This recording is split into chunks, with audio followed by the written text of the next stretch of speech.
And welcome everyone back to the channel. It is October. It is finally October, which means it's time for my Halloween countdown series for the year of 2021. This is now my third year doing this, second one in a row. First one was back in 2017. I'm gonna list the link to that right there. There we go, right there right here at the top. So the Halloween countdown series is I review some movies that are horror. The whole month of this channel, the whole month is all horror related, and it's fun stuff I like to talk about. Actually, what do I have going on up there? Hold up one second. I want to see if there's a difference here, and there it is. Added some candles for ambiance in the background. But what I'm talking about today is Scream from 1996. I loved this movie. Me and my one of my bestest friends of my whole life. Like, I've known this dude for like 31 years, 32 years. We used to watch this movie like on the regular. It was every time I'd go to his house, this dude was like my brother, his family, we were all, pretty much relatives at this point, but we would always watch this movie, eat hard-boiled eggs that I couldn't cook, and he had a huge crush on Neve Campbell. My crush was easily Jennifer Love Hewitt, and he was all about Neve Campbell. But the movie was, it was great. It was one of the first horror movies that I actually got to see in theaters. Being a young, 1996, I was 14 at the time, I think. Look, I'm ready for spooky season. I got my Halloween pretzels and everything. I am set to the max for this stuff. But, yeah, man, it's such a great movie. Of course, it does star Neve Campbell and David Arquette and the lovely, I don't even know what I'm doing right now, and of course Courtney Cox, who would later on marry David Arquette and then divorce him. This movie was directed by the late and the great Wes Craven. Of course, you got Skeet Ulrich, who's also in this movie, and it's a great cast. Jamie Kennedy, he's in it. My brain's gone dead. Hold on a second, I'll get the notes. So, it also has Matthew Lillard. Drew Barrymore has a part in the movie. She actually made the poster, which was weird. Rose McGowan and Liev Schreiber, who, since this movie, has gone on to really been great. I don't know if any of you have seen his show on Showtime. It's fucking awesome. So he's in this. Of course, it was wrote by Kevin Williamson, who, back in the day was a brilliant writer. But this was a movie that really kind of looked at the horror genre and was like, hey, we can spin this on its head and kind of give a commentary about horror and all the tropes and everything that comes, with the horror genre. So it was that movie, right? And of course it stars Neve Campbell, who plays the character of Sidney Prescott, whose mother was murdered 1 year prior. Her dad, on a business trip, disappears. People in the ghost face mask, which has become one of the most iconic looks in horror, starts going around and like that, brutally killing people. If you actually go to the opening scene of the movie, with Drew Barrymore on the phone, what's your favorite scary movie? They take a dig at Nightmare on Elm Street by saying, the first one's great, but the ones after that sucked. I disagree, Miss Barrymore. I do disagree, but hey, that's got 2 brutal kills in that opening scene. The boyfriend, my brain's dead. The boyfriend gets killed. You see his guts just spilling out. And then her brutally being murdered as she's trying to get a hold of her parents because they're on their way home. seeing her hang from the tree, like some really, like, I believe this movie is a rated R, but my God, they really push it. I think this movie almost was an NC-17. I don't remember for sure, but I loved this movie. So then Sydney becomes kind of, the target in this movie, right? They're legitimately going after her and killing friends from school. A lot of quippy scenes throughout the movie. The dialogue's really great, so you hear a lot of good one-liners. Jamie Kennedy, who plays Randy, he's the guy that I really, really related to the most, especially at that age. I was geeky, very into the horror movies. You got Stu, who's Matthew Lillard, Billy, played by Skeet Ulrich. They're dynamic as a three. The red herring. Oh, it must have been Billy, but Billy's just a red herring. It's her father. Like, they really make you think this, but then like, well, here's some other evidence over here. Of course, you get the holy trinity of freaking,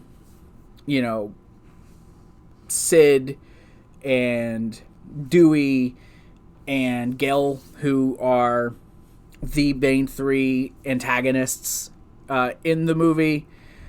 Randy, God, I hate... There'll be a few spoilers in this, by the way, about the movie and some stuff. Like, it'll be brief, but you'll have some. So, Cotton was convicted, but then you got Gale like, oh, was it Cotton? Now these murders are happening. And then the guy really tells her, Ghostface like, got the wrong guy. Did it again, Sydney. Like, the way they play things throughout the movie to make you think one thing, but then push you into another direction is brilliant. And I loved how they did it. I loved how they kept you guessing, the mystery behind everything. And that's what really made this movie so good. And the characters, all the characters, Tatum's a little bit too much at times, I think, but not bad. Stu, it made sense why his character acted the way his character acted when you look back at the movie. Did he really die, though? Did he really die? One of the main reasons I wanted to talk about this movie was because if you go back and watch it, the cultural phenomenon, like, it really pushed horror back into the forefront. And in January, Scream 4 is coming out. I can't wait to see what they're going to do with Scream 4. Scream 6? No, Scream 5. Scream 4 was bleh. It was whatever. But Scream 5, it's going to be out. I'm excited. So I really wanted to make sure I talked about this one, because I talked about the second one in 2017, and I'll probably do the third one next year, and then the fourth one. I don't know. But it was a good cast. The characters are interactive. They're entertaining. You really, really get to know them. You enjoy the characters. You care about the characters. The end with the climax and all the stuff going on. Oh my God, Billy is the guy, but then he goes to jail. You're like, well, maybe he's not. And how they leave you at the end with, oh, it was Billy, but he wasn't alone. They admit to killing her mother, which they retcon later on in the third one, which is stupid. But hey, it is what it is, right? A lot of things, and it was all entertaining. Like, it was all very entertaining, and it draws you in. The writing was superb. The cinematography was great.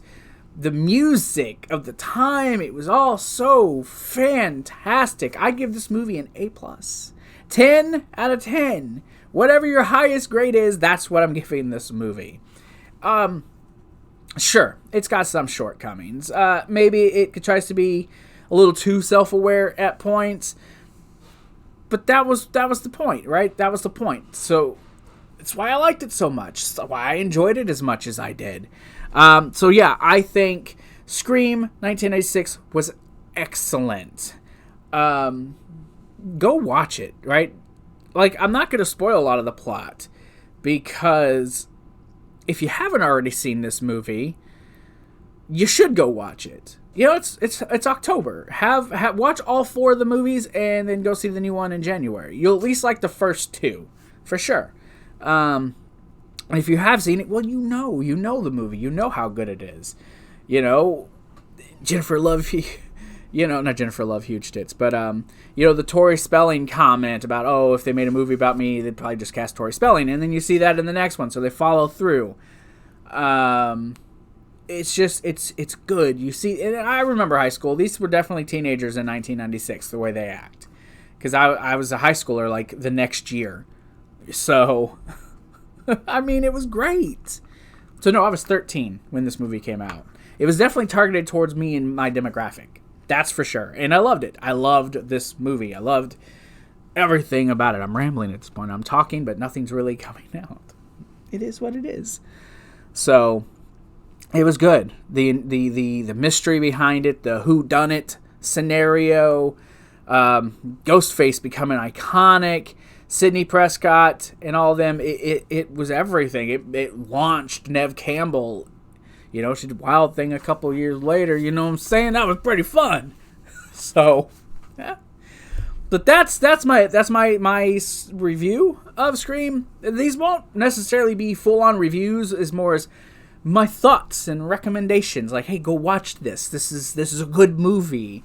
There would be one bad movie in this bunch, but bad in a good way, as you'll find out when it comes out in a few weeks. So, thank you guys. Thank you guys for jumping in here and watching this with me. I love these movies, if you can't tell. In fact, I'm probably going to watch Scream a little bit later, because why not? It's fucking October, dude. It's October. So, thank you guys. Some events happened recently for me, and all I can really say at this time is hug those you love. Hug those you love, and show them that you care. And don't let them go. And enjoy October and eat all the candy and get sick. All that good stuff. But I'm Zach. This was your Halloween Countdown Series 2021 review of Scream 1996. Let me know your thoughts down in the comments. Spoil it away, guys. Spoil it away. I will talk to you guys later. Have a great night. And stay spooky. Stay safe, stay healthy, and above all else, stay spooky. I'll talk to you guys later.